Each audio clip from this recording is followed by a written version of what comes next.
Hello there, Sir from 17 once again, further elaborating on my Parry instructional video. This time we're going to be going into detail in the enemies in the Undead Burg.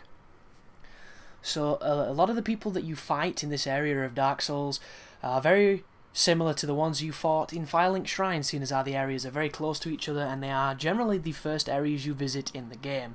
So statistically, these enemies are extremely similar. The only difference here is they come in a wider variety. Some have axes, some have swords, some have smaller swords, some have spears. So the first guy is another one of the Armoured Hollows. He has the same stats and the same capabilities, and the first hit we see is the jumping strike. So if you watch as he comes in, there is an idea of the timing window you need to hit to stop that strike. There is his big, slow, two-handed strike. This can be difficult to see sometimes because he does transition from one-handed to two, and the speed between both swings is different. That's another one of the jumping ones. That is the single one, as you can see there, and that is another one of these single-handed strikes. And one thing you will notice sometimes is each of the strikes has a unique timing on it, and it can be very easy to mess it up, purely because sometimes it looks like one of the swings you're thinking, and it turns out to be a different one. But here are a couple of riposts with the S-Stock, as I show you a couple more of these guys in this area that you can play around with to get your parry timings down. The S-Stock has a lovely critical bonus. This one is Chaos, so it's extremely damaging at these kind of distances. And just a couple more instances of parrying and how you can exploit it, because you are completely invulnerable inside of the animation, and that can really, really help. There are numerous types of parries as well, which I'm probably going to go into in a deeper video and show you examples. There are a couple in this one, but not enough.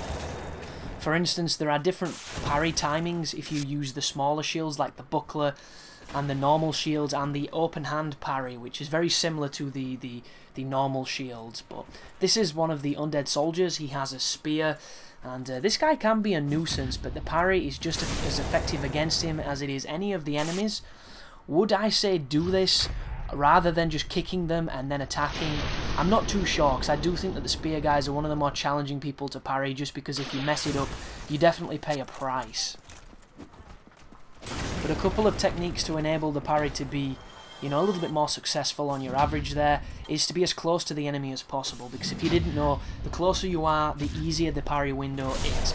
And this is purely to do with just the hit registration on this game. And this is just a little bit of a montage of parries put together, showing you the timing windows of what we've just looked at.